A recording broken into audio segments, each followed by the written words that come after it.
Hello my dear students, let's welcome to my YouTube channel study with CBSE by Narayan sir. आज हम दिखने वाले हैं क्लास 8 का जो कि बुक बदल गया है। तुम लोग सबको पता है, ये है उसका न्यू साइंस बुक क्यूरियोसिटी। उसका हम आज देखेंगे चैप्टर 1। ओके, सो क्लास 8 का जो क्यूरियोसिटी है उसका हम न्यू बुक अभी रिलीज हुआ है, उसका हम चैप्टर 1 को ब्रीफली एक्सप्लेन करेंगे। देखो तुम्हारा जो है चैप्टर 1 सभी 6th का 7th का 8th का उसका सबका बुक है क्यूरियोसिटी। उस क्यूरियोसिटी के अंदर जो फास्ट चैप्टर है वो सिर्फ इंट्रोडक्शन के लिए ही, साइंस का इंट्रोडक्शन के लिए है। जो पहला मतलब मेन कोर्स शुरू होता है वो चैप्टर 2 से शुरू होता है। ओके, मैं समझा दे रहा हूँ, मैं दिखाऊंगा अभी। वो चैप्टर 2 से शुरू होता है। सो हम क्या करेंगे, चैप्टर 2 से हम आज शुरुआत करेंगे। चैप्टर 1 को मैं तुमको दिखा दूंगा, तो वो सिर्फ इंट्रोडक्शन के लिए ही है। अगर चैनल को नए आए हो तो जल्द ही चैनल को सब्सक्राइब कर दो, लाइक कर दो और तुम्हारे फ्रेंड के साथ भी शेयर कर दो, जो कि वो भी मतलब 8th क्लास का जो मतलब साइंस का बुक वो भी समझ पाए उसका पहला chapter. Okay, so without wasting our time let's start our video. So देखो ये वाला तो तुम्हारा क्यूरियोसिटी है। नेक्स्ट ये वाला तुम्हारा जो टोटल नेक्स्ट ये इंट्रोडक्शन है, एक्नॉलेजमेंट है। ये तुम्हारा बुक का जो पहला पेज, ये तुम्हारा क्या है, कंटेंट्स है। सो टोटल तुम्हारा कितना चैप्टर है, 13 चैप्टर है। लेकिन 13 चैप्टर में जो फर्स्ट चैप्टर है, exploring the investigate the world of science, वो वाला मतलब तुम्हारे लिए वो सिर्फ इंट्रोडक्शन है। चाहे तो पढ़ सकते हो, लेकिन वो ज़्यादा इंपॉर्टेंट नहीं है। Exploring the investigate of the world of science, ये सब का मतलब 6th का 7th का और 8th का वो क्या होता है, मतलब फर्स्ट चैप्टर होता है, जो कि मतलब है कुछ, लेकिन उसका इतना भी इम्पोर्टेंट नहीं है। वो दिया है उसका मतलब वर्ल्ड साइंस के लिए कुछ इंपॉर्टेंट टॉपिक्स उसमें दिया है। उसमें से दिया है तुमको, मैं थोड़ा बहुत तुमको इंट्रोडक्शन दे देता हूँ फर्स्ट चैप्टर का, जो कि मतलब exploring the investigative of world of science, मतलब साइंस का इन्वेस्टिगेट करेंगे। सो तुम लोग को पता है जैसे कि हमारा जो मैं तो उनका हिंट्स दे देता हूँ। हमारा जो वर्ल्ड है, वर्ल्ड पे क्या है, जो स्टेट ऑफ मैटर है, स्टेट ऑफ मैटर 3 टाइप्स का है। स्टेट ऑफ मैटर 3 टाइप्स है। First is solid, second is liquid, third is gaseous. So 3 states of matter है। First is solid, second is liquid और थर्ड इज गैसियस। ये तीनों states of matter है। So 3 states of matter है, solid, liquid, gaseous. मतलब हम surround पे जो भी चीजें देखते हैं, इधर वो सॉलिड होता है, या तो फिर लिक्विड होता है, या तो फिर गैसियस होता है। सो वो सॉलिड क्या होता है, जो सॉलिड, लिक्विड और गैसियस के अंदर तीनों का मतलब डिफरेंशिएट क्या होता है। जो सॉलिड होता है, जो इंटरमोलिकुलर फोर्स ऑफ अट्रैक्शन, जो कि यहाँ पर देखो सॉलिड जो होता है, जो इंटरमोलिकुलर फोर्स ऑफ अट्रैक्शन वो बहुत ही स्ट्रांग होता है। इंटरमोलिकुलर फोर्स ऑफ अट्रैक्शन बहुत ही क्या होता है, स्ट्रांग होता है। सो दैट मीन्स उसके अंदर ज़्यादा स्पेस नहीं होता है, उसके अंदर ज़्यादा स्पेस नहीं होता है। वो उसके बाद जो लिक्विड होता है, वो इंटरमोलिकुलर फोर्स ऑफ अट्रैक्शन थोड़ा बहुत कम होता है। थोड़ा बहुत क्या होता है, कम होता है। मतलब अगर मान उसलिए तो हम लिक्विड पे क्या करते हैं, शुगर ऐड करते हैं, सॉल्ट ऐड करते हैं। उसके वजह से वो शुगर और सॉल्ट पूरा का पूरा मेल्ट होकर क्या हो जाता है, जो उसके पार्टिकल मतलब इस लिक्विड का जो स्पेस है ना, मॉलिक्यूलर मतलब मॉलिक्यूल के बीच में जो स्पेस है ना, उस स्पेस के जाकर एडजस्ट हो जाता है। उस स्पेस पे जाकर क्या हो जाता है, एडजस्ट हो जाता है। एंड जो गैसियस है, गैसियस के अंदर इंटरमोलिकुलर फोर्स ऑफ अट्रैक्शन सबसे बहुत ही ज़्यादा है। जो दैट मीन्स उसके लिए तो गैस में अगर जो भी हम कुछ छोड़े गैस में, अगर वो इजीली जाकर वो उसमें साथ मिल जाता है। ओके, सो ऐसा ही करके मतलब थोड़ा बहुत उसका इंट्रोडक्शन दिया है। चाहे तो वीडियो को पॉज करके पढ़ सकते हो। ओके, हैप्पी इन्वेस्टिगेशन है, उसका क्वेश्चन आंसर भी नहीं है। सो स्टार्ट करते हैं, जो कि मेन हमारा fair topic, the invisible living world beyond our naked eye. Okay, the invisible living world मतलब हम जो भी लिविंग वर्ल्ड पे जीते हैं, सो उसका एक ऐसा इनविजिबल पार्ट है जो कि हम नेक्ड आई मतलब विथाउट यूजिंग एनी स्पेक्टेकल्स या माइक्रोस्कोप हम उसको नहीं देख सकते हैं। ओके, जैसे कि रिसेंटली तुम लोग को पता होगा कोरोना वायरस गया है। सो कोरोना वायरस को हम तो सिर्फ जानते हैं, हाँ कोरोना वायरस गया, उसमें हम मर जाते और मतलब वो इफेक्ट होने से लोग मर जाते थे, वो ऐसे वैसे ये सब जानते। लेकिन कोरोना वायरस को कोई दिखा है क्या? क्यों नहीं दिख सकते? क्योंकि ना वो बहुत ही स्मॉलेस्ट मतलब वायरस है। सो वायरस को नेक्ड आई पे देखना बहुत ही नेक्ड आई में देखना इम्पॉसिबल है। सो वैसी तरह द इनविजिबल लिविंग वर्ल्ड, जो कि मतलब हमारा जो बैक्टीरिया है, अलगी है, फंगी है, मतलब मान लो कि वायरस है। सो जो कुछ भी है उसको हम क्या कर सकते हैं, मतलब नेक्ड आई में देख नहीं सकते। उसको देखने के लिए हमको या तो फिर माइक्रोस्कोप चाहिए। ओके, सो उसके बारे में हम पढ़ेंगे, the invisible living world beyond our eyes, मतलब हमारा आँख के बाहर क्या है हमारा लिविंग वर्ल्ड। ओके, सो देखो उसका स्टार्ट करते हैं। The human eye only see the object that are above the certain size for a long time. Many tiny things around us remind us the unknown. Long ago, people discovered that a curved piece glass could make the small things look bigger. मतलब पहले से पहले जमाने में लोग क्या किए थे? People discovered that curved piece of glass could make the small things look bigger. The piece of glass was shaped like a lentil seeds. The piece of glass is look like a lentil, मतलब Paul's की तरह दिखाई देता था। Lentil seeds thick in the middle, जो कि तुम लोग को दिखा होगा ना, जो मैग्नीफायर ग्लास की जैसा लेंस जो मतलब स्पेक्टेकल्स पे यूज होता है, जिसका मतलब आंख खराब होगा, सो मतलब वो लेंस यूज करते हैं, जो कि मतलब हम परफेक्टली वो चीज़ों को, हम जो भी चीज़ों को अच्छी तरीके से देख पाए, उसके लिए हम क्या यूज करते हैं? अगर आंख खराब होगा तो लेंस यूज करते हैं। Over the time lens were the improved become the more powerful, each new tools from the simple magnifying glass to the microscope. So मतलब जो लेंस फॉर्मेशन होने के बाद, मतलब इन्वेंशन होने के बाद, जो कि मैग्नीफायर ग्लास पे भी यूज किया गया, उसके बाद जो माइक्रोस्कोप पे भी यूज किया गया, ऐसे मतलब डिफरेंट जो मतलब जो नेक आई पे जो लिविंग ऑर्गेनिज्म है, जो बैक्टीरिया वायरस, उसको देखने के लिए वो हेल्पफुल है। The invention of the microscope opened a fascinating hidden world filled with the teeny living creatures. We will explore some of these life form of this chapter. हम उसके बारे में आज briefly देखेंगे। You have already learned about the amazing variety living beings. Just look around. There are so many beautiful plants and animals. अगर हम चारों तरफ देखेंगे, so different type का beautiful plants and animals है. They are all shapes, size and colors. Some living beings are teeny, जो कि मतलब कुछ living beings बहुत ही क्या होता है, छोटा साइज होता है। ये तो डॉट को हम देख सकते हैं, लेकिन वो living beings इतना छोटा है कि जो कि हम खुले आँख से उसको देखना बहुत ही impossible है। They are all shapes, size and colors. Some living beings are tiny, मतलब बहुत ही छोटा है कुछ living beings, while the other are really big, और कुछ बहुत बड़ा है। They differ not only in their structure but also in the many other features. All these living beings, whether the plants or animals, is called organism. मतलब जो कुछ भी living beings है हमारा सराउंडिंग पे, इधर वो प्लांट है या फिर एनिमल्स है, वो सबको क्या बोलते हैं? ऑर्गेनिज्म कहकर वो पुकारते हैं। Have you ever noticed the smallest organism around you that is visible to naked eye? तुमने कभी नोटिस किया होगा जो मतलब स्मॉलेस्ट ऑर्गेनिज्म है, जो कि हमको खुले आँख से नहीं दिख सकते? क्या दिख सकते हैं क्या? अगर तुम चाहो तो कोरोना वायरस को दिख पाए थे क्या? नहीं ना। So think about it, how small a things your eyes actually see. You might have seen some people using the reading glasses. How does it help them see better? Or what happens when we use a magnifying glass or observe something? Okay, you might have seen some people using the reading glasses, मतलब पढ़ने के लिए reading glass use करते हैं। How does it help them to see better? वो कैसे उनको help करते हैं देखने के लिए? और what happens when he use the magnifying glass? अगर वो रीडिंग ग्लास के बदले मैग्नीफाइंग ग्लास को यूज करेंगे तो मतलब क्या होगा? देखो, लेट अस ऑब्जर्व। वो तुम ये क्या है?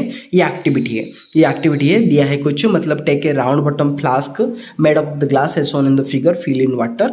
सो मतलब ये क्या है? एक्टिविटी है। वो एक्टिविटी को मतलब तुम्हारे स्कूल पे किया जाएगा, या मतलब अगर होगा तो दैट मीन्स एक्सपेरिमेंट किया जाएगा। ओके, देखो हम सिर्फ चैप्टर का कंसेप्ट आज पढ़ेंगे।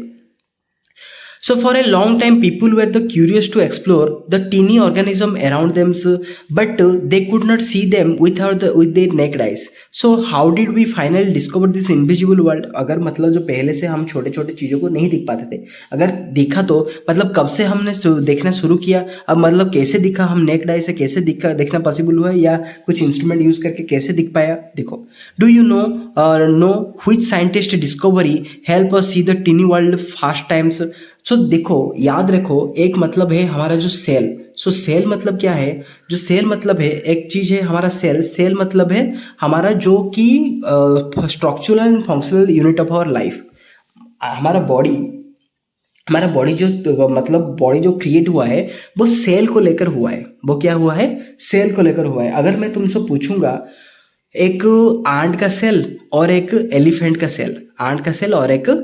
का सेल, सो उस दोनों के बीच किसका सेल बड़ा होगा? So obviously some of the students मन में आया होगा सर एलिफेंट का सेल बड़ा होगा। नहीं, एलिफेंट का सेल बड़ा नहीं कि आंट का सेल छोटा नहीं, सबका सेल एक ही टाइप का है, सबका सेल क्या है मतलब एक ही साइज का है, लेकिन number of cell is different. अगर मान लो कि आंट का मतलब 1000 सेल होगा तो एलिफेंट का मिलियन और ट्रिलियन सेल होगा। ओके, इस तरह का नंबर ऑफ सेल डिफरेंट है। वो है क्या मतलब, सो सेल को क्या बोलते हैं, structural and functional unit of life. मतलब स्ट्रक्चर, अगर देखो तुम्हारा जो फिंगर है वो फिंगर जैसा दिखाई दे रहा है, तुम्हारा हैंड वैसा दिखाई दे रहा है क्या, तुम्हारा फेस वैसा दिखाई दे रहा है क्या, नहीं ना, सबका स्ट्रक्चर डिफरेंट है, सबका फंक्शन भी डिफरेंट है। तुम्हारा हैंड जो काम कर पाता है, तुम्हारा लेग वो काम कर पाता है क्या, तुम्हारा मतलब आई वो काम कर पाता है, नहीं, सबका फंक्शन भी डिफरेंट है, सबका स्ट्रक्चर भी डिफरेंट है। वो क्या होता है सेल। वो सेल को फास्ट कौन डिस्कवर किया था, Robert Hooke. Robert Hooke, HOOKE, Robert Hooke. Okay, वो सेल का पहला डिस्कवर है। Okay, let's see. Ever heard? In the 1665, a scientist named Robert Hooke is published a book called the Micrographia. He was a careful observer. जो मतलब पहले जो cell का discoverer कौन है, जो कि सेल मतलब सबसे छोटा ऑर्गेनिज्म है जो कि हमारा बॉडी पे प्रेजेंट है। हमारा बॉडी पे सिर्फ नहीं है, सो सभी मतलब लिविंग ऑर्गेनिज्म के बॉडी पे प्रेजेंट है। Carefully observe, you skilled artist in this book. He showed the details drawing of the teeny things that people have never seen before. Things he saw using the tool we now call a microscope. मतलब for a teeny things that people had never seen before, जो मतलब teeny things को discover किया people ने, पहले उसको नहीं दिखा था। उसको मतलब दिखने के लिए क्या टूल यूज करते थे, microscope. His microscope made the things looks the 200 to 300 times bigger than that he could be see the unaided eyes. That means his microscope made looks to the 200 and 300 times bigger. मतलब छोटे से छोटे चीज को 200 और 300x zoom करके वो दिख सकते थे। One day he looked at a teeny slice of a cork and saw was the made up of many small empty spaces. These compartments remained him of a honeycomb. He drew that drew what he was the called for the small space of cells. This was the first time word cells of the science of the described the basic unit of life. उसके बाद मतलब 1665 के बाद पहला जो cell का word discover हुआ था, was discovered by the Robert Hooke. Around the same time of the 1660, Antony van Leeuwenhoek, a Dutch scientist, made a better lens that allowed him to use the microscope. He was the first person to clearly describe the teeny living beings like a bacteria and blood cells. Because of this, he is known as the father of microbiology. So, who is known as the father of microbiology? Antony van Leeuwenhoek. Okay, जो कि 1660 पे मतलब क्या किया था, made the better lens that allowed to him build more useful microscope. मतलब more useful microscope जिसको कि सेल को अच्छी तरीके से दिख सकेंगे। ओके, सो पहला वाला माइक्रोस्कोप ये है जो कि मतलब अभी तुमने माइक्रोस्कोप को दिखा होगा, जो कि इससे काफी ज्यादा डिफरेंट है। ओके, जो कि रॉबर्ट हुक ने दिखा था उस माइक्रोस्कोप पे। What is a cell? Cell को क्या बोलते हैं? All living beings are made up of cell. मैंने तुमको पहले से ही किया था, the structural and functional unit of life is called cell. You might wonder what cell actually look like. Let us take a closer look at the basic structure of cell using a microscope. देखो, ये तुम्हारा activity है, let us study ए cell teachers डेमोस्ट्रेशंस activity, जो कि मतलब उसको microscope से तुम्हारा टीचर मतलब क्लास पे दिखाएंगे, जो कि कुछ स्लाइड पे कुछ ऐड करके तुम्हारे क्या माइक्रोस्कोप के तुमको क्लियरली दिखाएंगे एक्चुअली सेल होता क्या है। ओके, सो ये तुम्हारा एक्टिविटी है। करने के लिए ही देखो हम उसका डायरेक्ट जो मतलब कंक्लूजन क्या पढ़ेंगे। You will observe that nearly rectangular structure under a microscope, these are the cells on the onion peel. Onion peel लेकर अगर टेस्ट कर मतलब एक्टिविटी पे किया गया है, which are the closely arranged without any space between them. Try to observe the peels of the leaves of different plants around you. You will find that all plants are made up of cell. All plants हो, all living organisms सबको cell पे ही किया गया है। तुमने 9th class पे पढ़ोगे fundamental units of life, उस चैप्टर में तुमको सेल के बारे में ब्रीफली एक्सप्लेन करके दिया गया है। मतलब नेक्स्ट क्लास पे मतलब नेक्स्ट ईयर पे तुम ये सब को पढ़ोगे। What do you think the body of the animals are made up of? तुम सोच क्या रहे हो मतलब एनिमल्स का बॉडी और प्लांट्स का बॉडी मतलब बनाया कैसा गया है? जैसे कि यहाँ पर दिखाया गया है, यहाँ पर तुमको दिखाया गया है जो कि तुम्हारा देखो ये जो ब्रिक है, ये थोड़ा थोड़ा एक एक ब्रिक को मिलाकर एक क्या बनाया गया है, एक मतलब वॉल दीवार बनाया गया है। उस तरफ का हमारा बॉडी भी एक एक सेल को लेकर एक क्या बनाया गया है, एक हमारा जो बॉडी पूरा का पूरा बॉडी को बनाया गया है। नेक्स्ट एक्टिविटी 2.3, ये फिर से activity क्लींस your mouth with the clean water, ये सब दिया है, मतलब ये एक्टिविटी को पढ़ोगे। So what did you observe? You will observe the polygon shaped structure is shown in the figure, the cheek cells of the inner lining of our mouth. What similarities and differences if you observe between the cell and onion peels? Let's activity 2.2 and human cheek cells activity 2.3. You have observed that cell have the three main parts. Okay, cell have the three main parts. Cell का कितना part होता है? Cell का three main part होता है. Cell have the three main parts. The main parts, a thin outer lining, a central region and a small round structure inside it. The outer layer is called cell membrane. मतलब cell का जो outer structure होता है ना, उसको क्या बोलते हैं हम? Cell membrane. उसको क्या बोलते हैं? Cell membrane. सेल का जो आउटर स्ट्रक्चर होता है उसको क्या बोलते हैं? Cell membrane. The round structure in the middle of the nucleus which also covered by the thin membrane, the space between the cell membrane is called nucleus. मतलब जो सेल मेम्ब्रेन के बीच में जो स्पेस होता है ना, उसको हम क्या बोलते हैं? न्यूक्लियस बोलते हैं। क्या बोलते हैं? Nucleus is filled with the cytoplasm. मतलब ये स्पेस पे क्या फिलअप होते हो, मतलब जो आउटर स्ट्रक्चर को बोलते हैं क्या? Cell membrane. उसके बीच में जो स्पेस है उसको न्यूक्लियस बोलते हैं। उसके बीच में जो कुछ भी है उसको हम क्या बोलते हैं? Cytoplasm. Okay, these three cell membrane, cytoplasm and nucleus are the basic part of the cell. Some cells like onion peel cells have the extra outer layer called the cell wall. Onion peels हो या other कुछ पे cell wall, मतलब cell wall याद रखो, cell wall only present in the plant cell but absent in the animal cell. जो cell wall होता है वो सिर्फ प्लांट सेल पे ही प्रेजेंट होता है, एनिमल सेल पे वो एब्सेंट होता है। ओके, जो सेल वाले ओनियन पिल्स का देखोगे वो मतलब प्लांट सेल पे एक एक एक्स्ट्रा पार्ट है आउटर लेयर पे, उसको हम क्या बोलते हैं? Cell wall. ओके, उसको क्या बोलते हैं? Cell wall. So what is the importance of this structure in a cell? What function do you perform? Are this function important for the maintenance of life? The cell membrane encloses the cytoplasm and nucleus.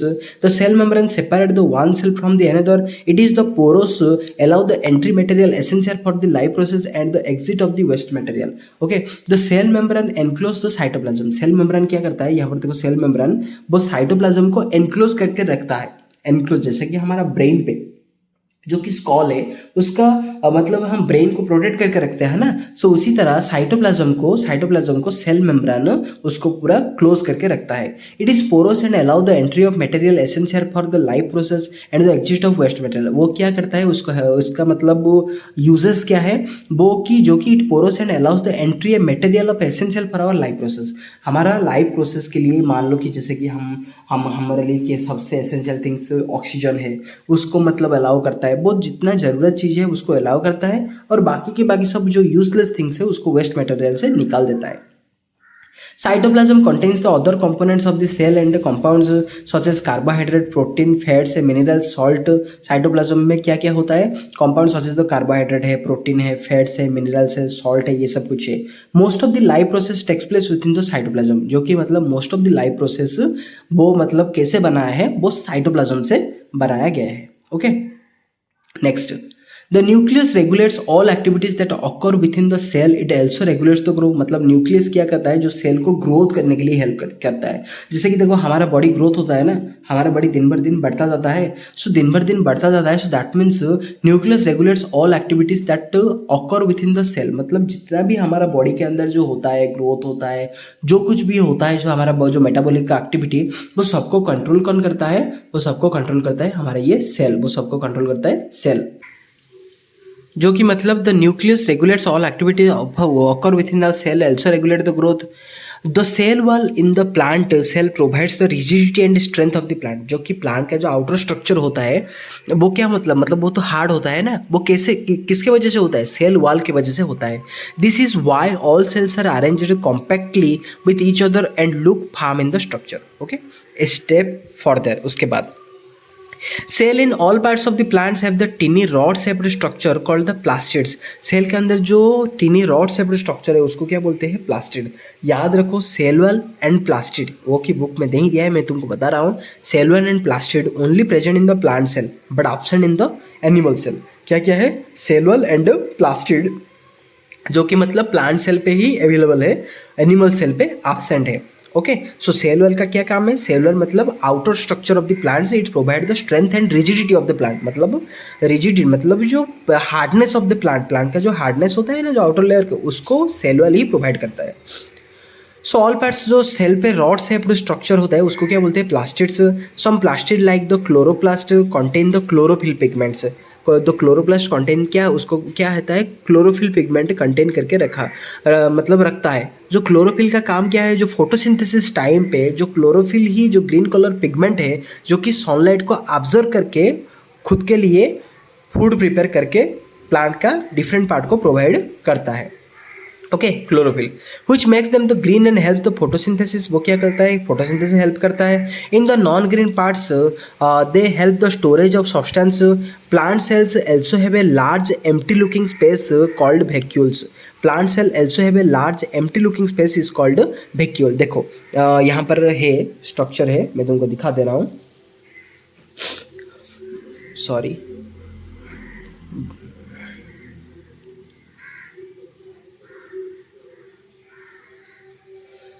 देखो in the जो plastid, सो plastid मतलब जो vacuole, vacuole क्या है, इस जो अंदर वाला जो स्पेस है ना, उसको क्या बोलते हैं, वैक्यूल्स। उसको क्या बोलते हैं, वैक्यूल्स। ये जो आउटर स्ट्रक्चर है उसको क्या बोलते हैं, जो प्लांट को रिजिडिटी प्रोवाइड करता है उसको बोलते हैं हम cell wall. This helps the plant cell store the important substance, get the rid of the waste, जो मतलब वेस्ट को निकालने के लिए हेल्प करता है प्लांट का, and maintain the shape of the cell. This growth strength and support the plant in animal cell. Vacuoles are usually not present. If present, they are the usually small. These small vacuoles store the certain substance dissolves in water. So a cell is not just a simple bag of liquid. It is a complex structure made up of many different parts, each with its own special functions to allow the cells and in turns the entire organism to work। मतलब cell जो ऐसा होता है जो कि entire organism को work करने के लिए वो हेल्पफुल होता है। Okay, next we have now understood the basic structure of the cells and we now also understand that plant and animal cell differ in the shape and structure। हमने cell का जो basic structure, जो मतलब functional and structural unit of life को बोलते हैं cell, और जो प्लांट और एनिमल सेल पे जो डिफरेंशिएट है उसको भी पता लगा लिया।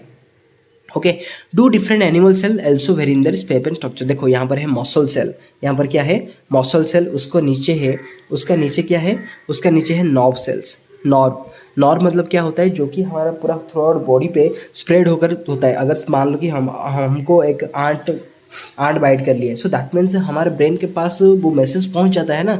सो फॉरन ही वो क्या करता है, हाथ को कमांड देता है, या फिर उसके पास जो कुछ भी ऑर्गन है उसको कमांड देता है, जाओ उसको कुचल दो, तो दैट मीन्स उसके वहाँ पर निकाल दो, वैसा कमांड देता है ना। सो उसी तरह की हमारा नर्व सेल का वर्क है। Okay, the muscle cell and the nerve cells of a human are shown in the figure. ये है मसल सेल, दूसरा है nerve cells. A muscle cells, so देखो a muscle cell is a shape like a spindle and while the nerve cells is a very long and branches, वो branch type का structure है। Similarly, some cells are round in shape while other are long and thin. The number of cells also varies the different organism. Why do the cells look like the different from each other? देखो cell क्यों एक दूसरे से अलग दिखाई देता है? Does the shape and structure of the cell relate to its function? Let's see. The unique shape, size and structure of the cell help them to carry out their specific functions. But how do the cell help to the performing various function in the body? Let us find out. The unique shape मतलब cell का जो different shape होता है ना, मैंने तुमको पहले से ही बता दिया था, जो कि तुम्हारा फिंगर का जो भी शेप है, तो तुम्हारा जो ब्रेन का वही शेप है क्या, तुम्हारा जो मतलब हैंड का वही शेप है क्या, सबका शेप डिफरेंट ही है ना। सो दैट मीन्स सेल का जो स्ट्रक्चर उसी तरह का ही होना चाहिए ना, सेल का फंक्शन भी उसी तरह का ही होना चाहिए। But how do the cells help in the performing the various function in the body, वो मतलब कैसे फंक्शन करता है। देखो, you observe the activity 2.3 that the inner cheek cells of the thin and flat, जो हमारा जो चिक का जो इनर पार्ट है वो थिक एंड फ्लैट है। They perform the protective lining of the inner surface of the चिक, मतलब हमारा बॉडी के जो कुछ भी है, जो स्कॉल होता है ब्रेन को प्रोटेक्ट करता है, जो मतलब हमारा जो रिब केज है, जो मतलब चेस्ट पे है, वो क्या करता है, हार्ट लंग्स उसको सब प्रोटेक्ट करके रखता है। So they perform the protective lining of the inner surface of the cheek. Nerve cells also known as the neurons carry message in our body. Nerve cells also known as क्या है, neuron उसको बोला जाता है, जो कि हमारा body को जो सब कुछ मैसेज जाकर ब्रेन के पास पहुंचाता है. मैंने तुमको पहले से कुछ सेकंड पहले बताया था, जो कि हमको एक आंट बाइट कर ले, सो दैट मीन्स तुरंत ही हमारा जो ब्रेन को पहुंच जाता है वो message. The elongated shape and branched structure help them to reach different parts of the body and pass on the message quickly. Similarly, plant cells also show the variation in the plants. Two cells may be rectangles, elongated, oval, or even the tube-like. Some plant cells from the long tubes and help carry water throughout the plants. You have already studied the digestive system of grade 7. Different parts of the digestive systems are made up of different type of cells. मतलब digestive system का different part है, different cell पे बना है. A group of muscle cells are present in the food pipe. Group of muscle cells are present in the food pipe. मतलब बहुत सारा muscle cell का जो कहाँ पर present है, हमारा food pipe जो कि ओइसोफेगस पे present है. These cells contract and relax in a wave like manner. जो कि मतलब वो contract और relax होने से ही हमारा जो मतलब जो food हम जो खाते हैं वो easy तरीके से वो stomach तक पहुँच पाता है ना. This cell contracts the relaxed web-like manner, pushing the food down into the stomach. मतलब वो relax और contract होने से ही हमारा जो food easily मतलब वो stomach के पास पहुंच पाता है. This movement is possible because of muscle cells are thin, flexible and spindle-shaped. The stomach also has the different types of cells are perform the different function. Muscle cells in the stomach will help the churn the food. Other cells in the inner lining the stomach produces the different digestive juice and acid that helps break down the food. All these cells work together to make the digestion possible. So सब कुछ भी जो कुछ भी cell है वो मतलब digestion करने के लिए हेल्प करता है. जो स्टोमक के अंदर हमारा जो डाइजेस्टिव जूस फ्लो होता है, जो कि मतलब वो फूड को सिंप्लीफाई करने के लिए बहुत ही हेल्पफुल होता है. Next, what are the level of organisms and the body of living organism. Living organism का जो बॉडी होता है वो किस तरह का होता है. The body of living organism, देखो बॉडी हमारे जो लिविंग ऑर्गेनिज्म का जो बॉडी होता है वो किस तरह का होता है. जो पहले होता है वो सेल होता है, जो सबसे हमारा छोटा पार्ट है. उसके बाद number of cells combine to form a tissue and number of tissue combine to form a organ. Then organ से क्या होता है, ऑर्गन सिस्टम. पूरा ऑर्गन सिस्टम से क्या बनता है, एक ऑर्गेनिज्म बनता है. ओके, इस वाले को हम स्टेप बाय स्टेप पढ़ेंगे. The body of living organism is organized in a complex way. Cell is the basis unit of life. Cell जो है वो के बेसिक यूनिट ऑफ लाइफ है. Just like the bricks of the basic unit of wall. Wall के जैसे कि हमारा wall होता है, वो वॉल पे क्या होता है, छोटा छोटा ब्रिक को मिलाकर एक बड़ा वाला जो वॉल बनता है, उसी तरह छोटा छोटा सेल को मिलाकर एक बड़ा वाला वॉल बनता है. And the tissue, a group of similar cells are from the tissue. Different tissue are organized from a organ. जैसे कि मैंने समझाया था, cell number of cells to form a tissue, number of tissue to form a organs, and number of organs to form a organ system. Several organs work together to form a organ system that performs a major function of the body. All the organ system together make up a organism. सभी का सभी organ system मिलकर एक क्या बनाते हैं, एक organism बनाते हैं. ओके, लाइक ए प्लांट और animal. So the level organism देखो यहाँ पर दिखाया गया है, cell, tissue, organs, organ system and organism. These levels of organization help us to understand how the simple building blocks like cell come together to form a complex living beings. The life of complex living organism begins with a single cell. हमारे जो मतलब living organism वो कैसे बना है, एक cell से बना है. Egg. The egg of any organism has an amazing ability to divide the repeatedly to form a complete living beings made up of the many cells such as the living beings is called multicellular organism. So हमारे जो कुछ भी हम जो living beings है, हम क्या है, एक multicellular organism है. हम multicellular organism है. जैसे कि यूनिसेलुलर होता है ना, यूनिसेलुलर कौन है, एमोइबा है, पैरामेशियम है, चाम्लिडोमोनास है, ये सब है. एमोइबा, पैरामेशियम, चैम्लिडोमोनास. ओके, ये सब क्या बना है, ये सब है हमारा यूनिसेलुलर ऑर्गेनिज्म, जो कि हम नेक्ड आई से उन सबको दिख नहीं सकते. लेकिन जो हम है वो है मल्टीसेलुलर ऑर्गेनिज्म. हम लोग जो है वो हमें क्या है, मल्टीसेलुलर ऑर्गेनिज्म, क्योंकि ना हमारा body different type of cell को लेकर बना है. So animals including human, plants are also example of multicellular organism. Okay. So ये था तुम्हारा साइंस जो कि चैप्टर 2 हम अभी पढ़ रहे थे, उसका पार्ट 1। सो पार्ट 2 मैं जल्द ही तुम्हारे लिए लाऊंगा, कल ही लाऊंगा मैं तुम्हारे लिए पार्ट 2। अगर पार्ट 1 सच में अच्छा लगा तो वीडियो को लाइक कर दो, अगर चैनल को अभी तक सब्सक्राइब नहीं की हो तो जल्दी सब्सक्राइब कर दो, तुम्हारा फ्रेंड के साथ भी शेयर कर दो। Okay, thank you, God bless you.